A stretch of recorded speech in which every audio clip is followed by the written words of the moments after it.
So, welcome to Neuroseduction, putting science back into neuroscience with me, Felice Villafoli. Today, we have with us Dr. David Langer. Dr. Langer is the chairman of the Department of Neurosurgery at Lenox Hill Hospital. He's an expert in cerebral aneurysms and cerebral revascularization. He's also published in many academic journals. So let's give it up for Dr. David Langer. So, Dr. Langer, you have done a lot for the field of neurosurgery. What inspired you to go into medicine and then specifically into neurosurgery?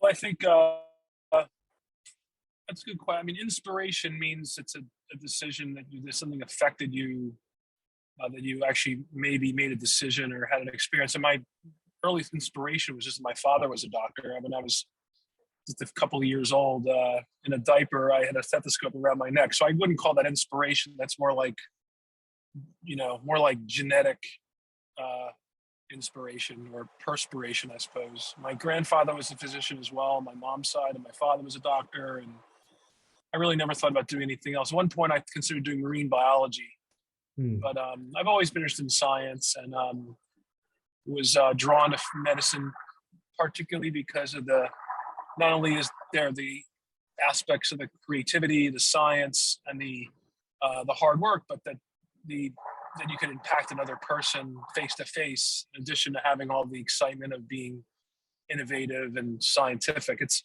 been a choice to be a research scientist at one point. I just never could have done that. It just to be in the lab all day and not have the experience and the collaboration at the point of care was not something that I saw myself as easily fitting in with. So that's kind of it was, well, I can't call it inspiration. It was sort of baked into my DNA, I think, in the same way that, musician kids want to be musicians or athletes kids want to be athletes. But the decision, but I do tell people that the decision of what kind of doctor you want to be is completely different because you're an adult and you make that decision most of the time.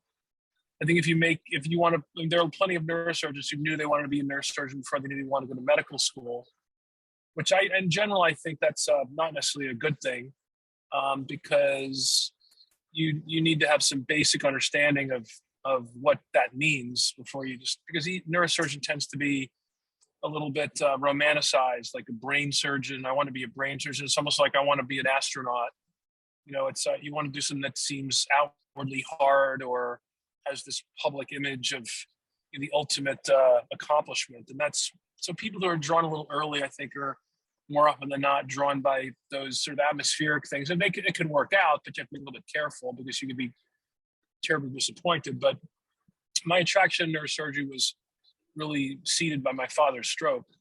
My dad, who was a doctor and a cardiologist, had a stroke when he was 45 years old. And it really deeply affected me at the time. And it got me interested in neurological disease. And in some way, I think my vascular subspecialty is a psychological product that's trying to save my father, but because he ultimately died about 7 years after his stroke. But it's not uncommon for people to have these sort of life experiences that draw them to healthcare or draw them to a particularly subset of medicine. I think well over 50% of my class in medical schools, one of their parents was a doctor, and of the other group, probably half of that group had some experience, either a friend, family, or someone got sick or had a medical experience that was seared into their brain. That's usually the significant majority of medical students have one or the other of those things.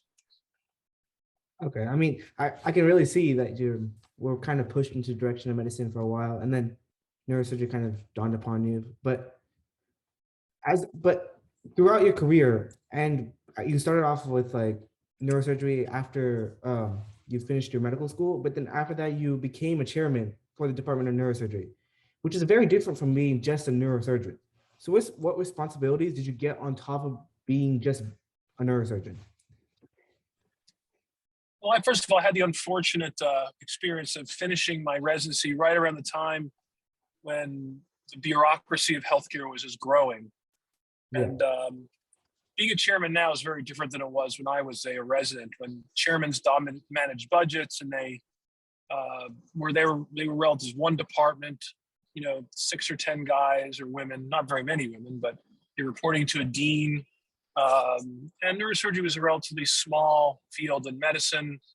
Over the last 22 years, 23 years or so, healthcare has changed dramatically. We have systems of healthcare rather than hospitals. We have big bureaucracies.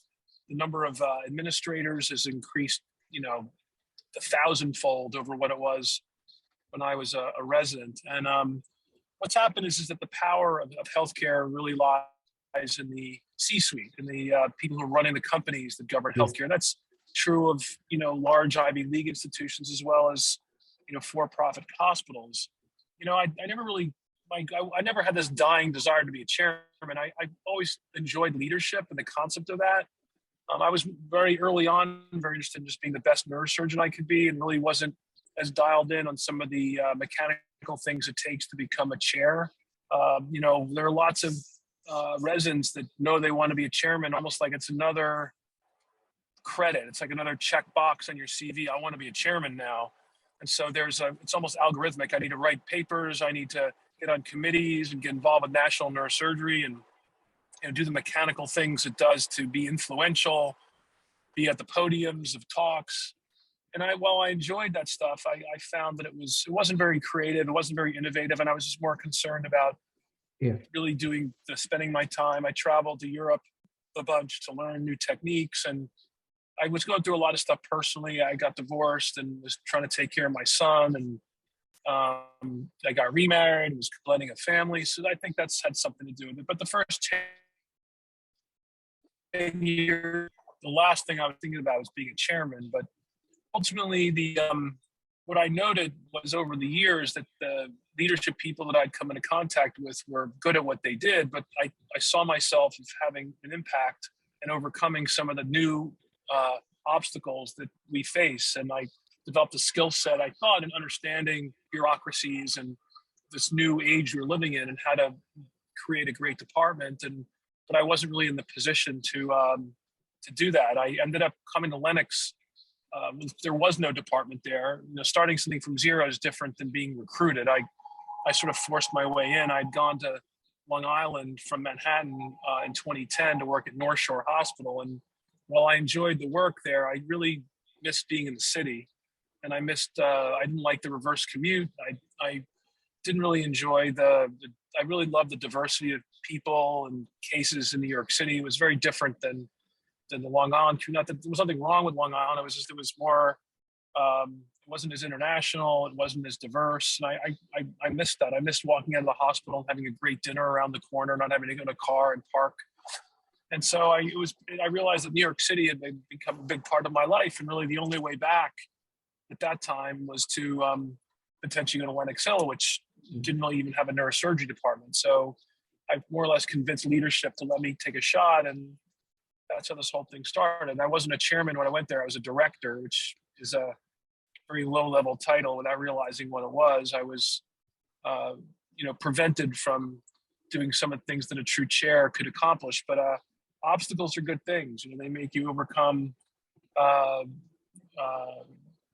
problems that are thrown at you, and learning how to go, getting around them, and putting together a team, finding collaboration, and working to just create a great place was paramount to our success, because I was less worried about my own title or what people called me. And I was more worried about overcoming some of the obstacles that I had encountered as a young neurosurgeon, and want to create an environment where it was easier to be successful. It doesn't mean it's easy. It's just giving people the chance to shine and really maximize their productivity and their impact. And that's what we've done. Okay, I mean, you were really telling me a whole story there, and it was really interesting to hear. But what I also noted from that was that you have a really long history in neurosurgery. And throughout that long history, there's probably some cases that are really fulfilling to you. And could you list a couple of them? Yeah, I mean, I still love vascular. My favorite things in vascular are bypasses or complicated aneurysms. I don't operate in very many children, but there's one particular type of tumor in children that I've really enjoyed operating and learning about is hypothalamic hamartoma. It's a very rare tumor in babies and young children that you can really have it's a benign tumor. You can have a profound effect on these kids' lives. And I really like spine surgery. I like doing minimally invasive, like little keyhole approaches, trying to find, use some of the microscopic techniques that I'm comfortable with in the brain and using them on the spine. And I find those things to be the most fulfilling for me. But even, Mm, anything can be fulfilling. And even some of the most, challenging surgeries that are really complicated are just horrible.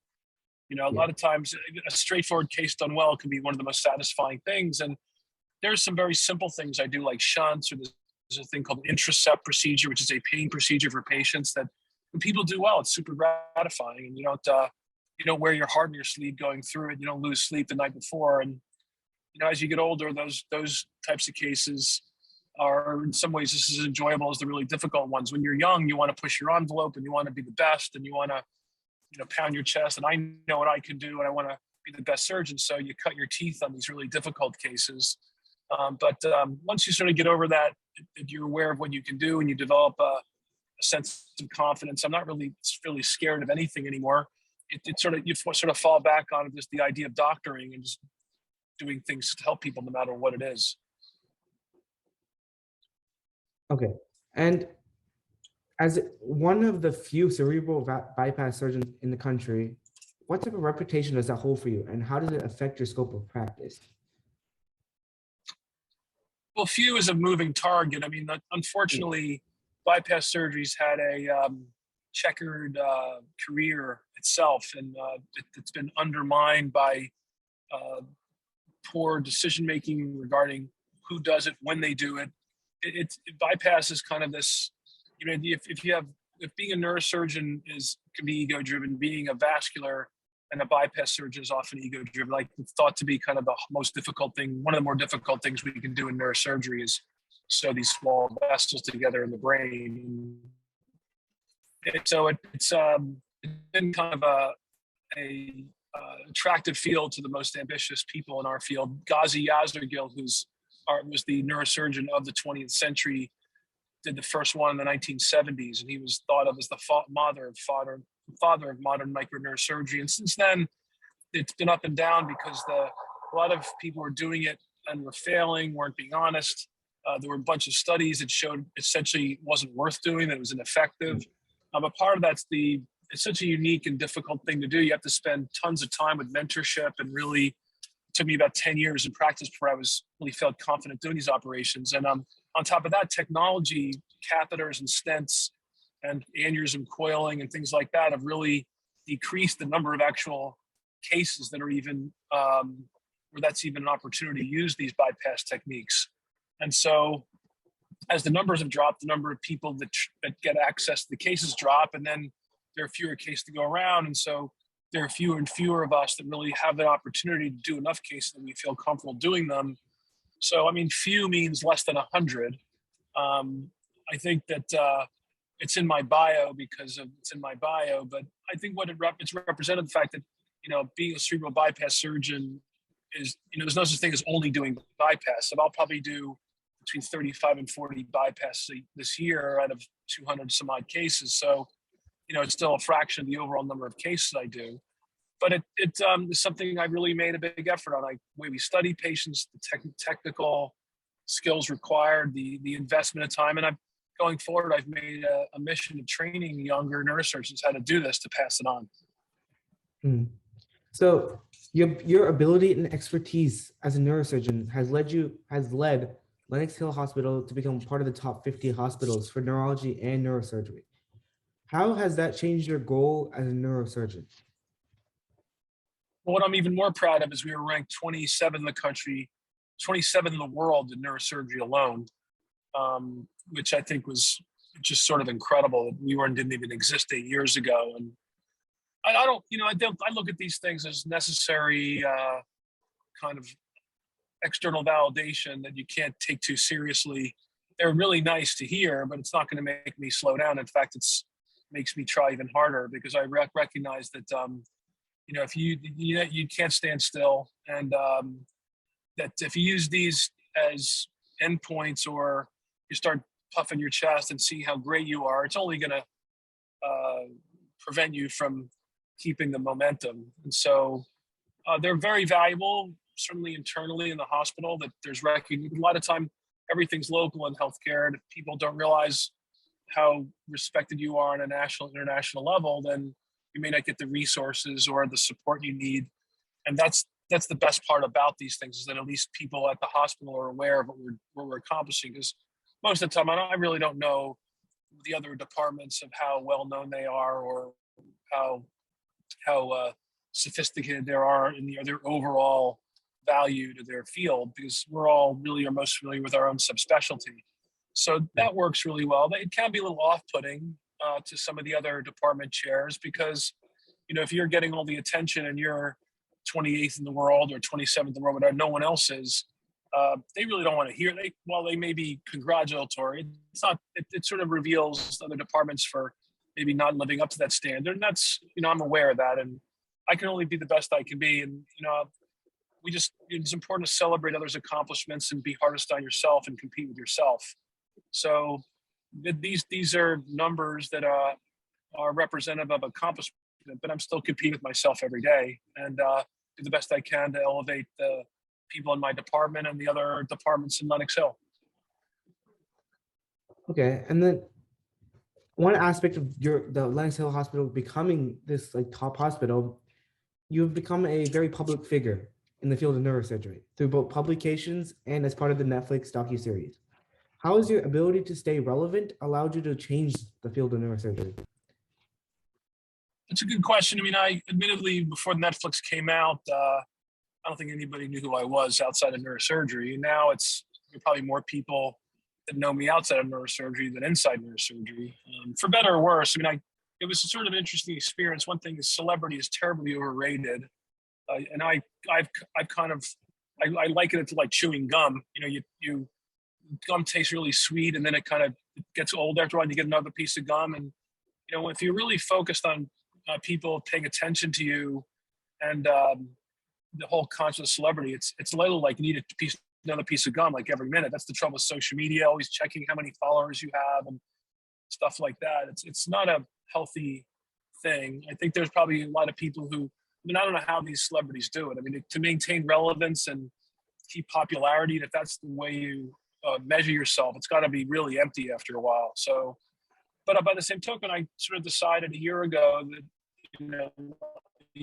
this past summer, to use it for good reason.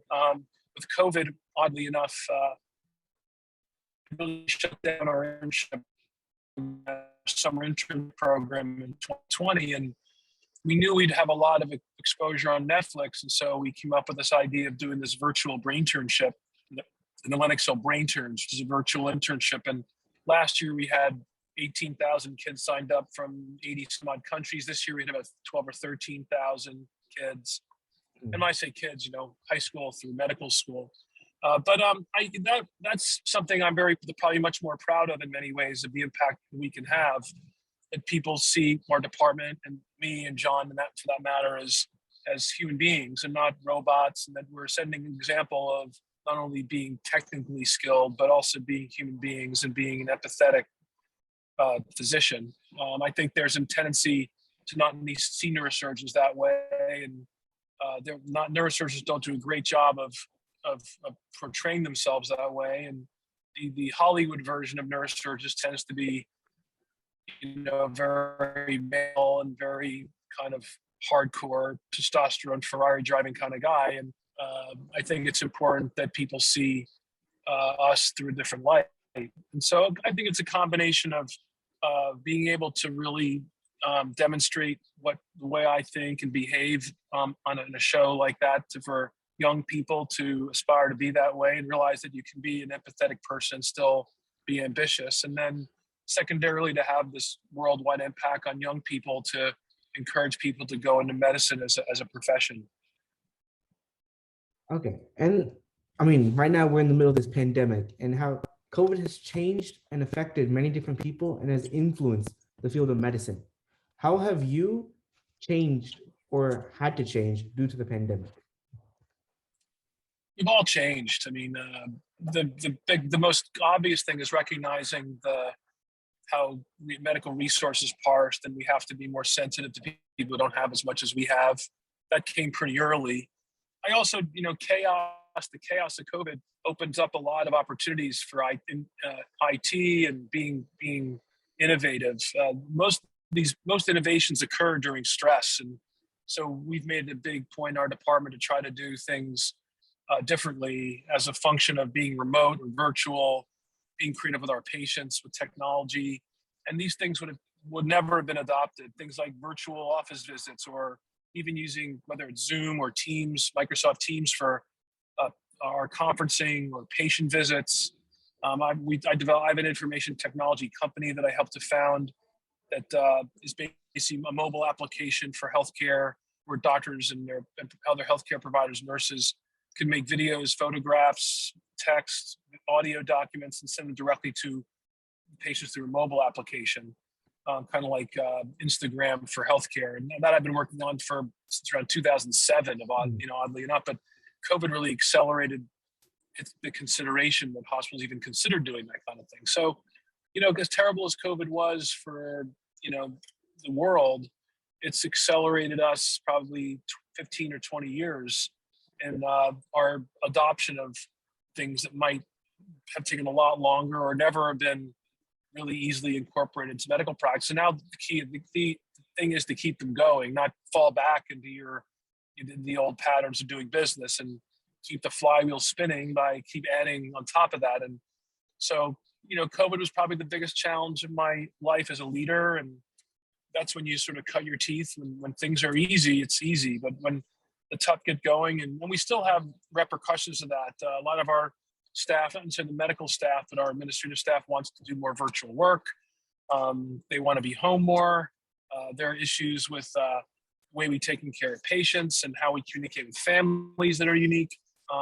New York City itself has changed, and we have to deal with the ramifications of a change in our patient population, referral patterns, and all these things are happening sort of all at once. So you have to maintain pretty good bandwidth and keep track of all the stuff and try to make good decisions. And I think that's what, for me, COVID was overcoming the medical piece first and contributing to the benefit of the hospital by working in the ICUs and learning about the disease, then, building this program, a virtual internship to, basically be cutting edge when it comes to how to use these new tools to educate. And then finally, it's how do we carry that forward in the way we treat our patients in our department, and using the lessons learned of COVID to make this, make things better.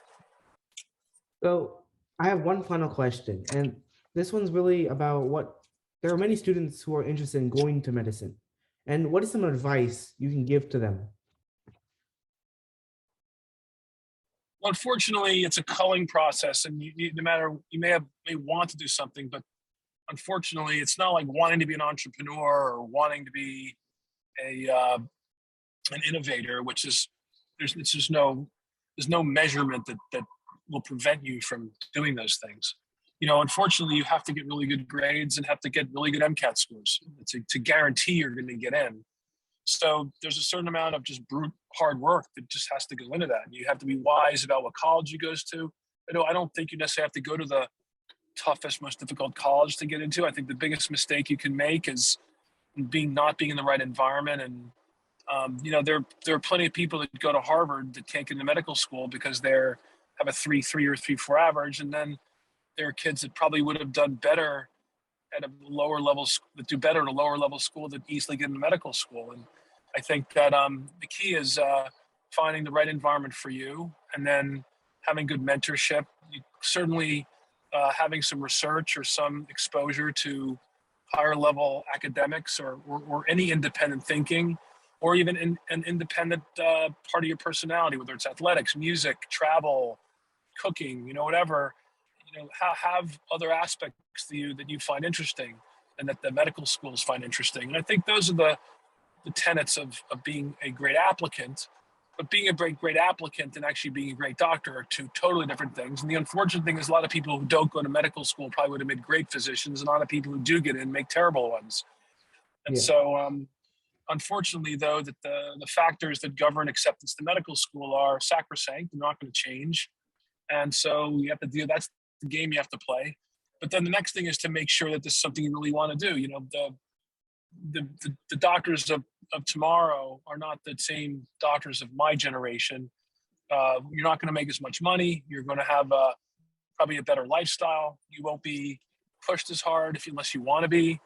in the end, because it's going to become much more, I think, like a business and a job, which is unfortunate. But if you're really driven by the right things, that shouldn't matter, because what you do every day is what matters ultimately. And I think that it's still a great degree to have, even if you don't take care of patients. Ultimately, whether you want to go into business or be an entrepreneur or do research or work for the World Health Organization, medical school still is a great training, and it's great. It's just a wonderful thing to go through, and I think it's a great way to spend your time. And for the most part, medicine is just an incredible life. I think that I certainly have regrets sometimes when I'm working as hard as I do, or I see other people having it a little bit easier, or spending more free time, or having more time with their children, or more time with leisure activities, or making more money, or whatever. But all in all, you get up every day and you're doing great stuff and taking care of people, and nothing really beats that. So it does make all that work worth it. I mean, thank you so much, Dr. Langer, for generously giving time to us today. This was definitely an educational awakening and indeed a transformative experience for me and everyone listening.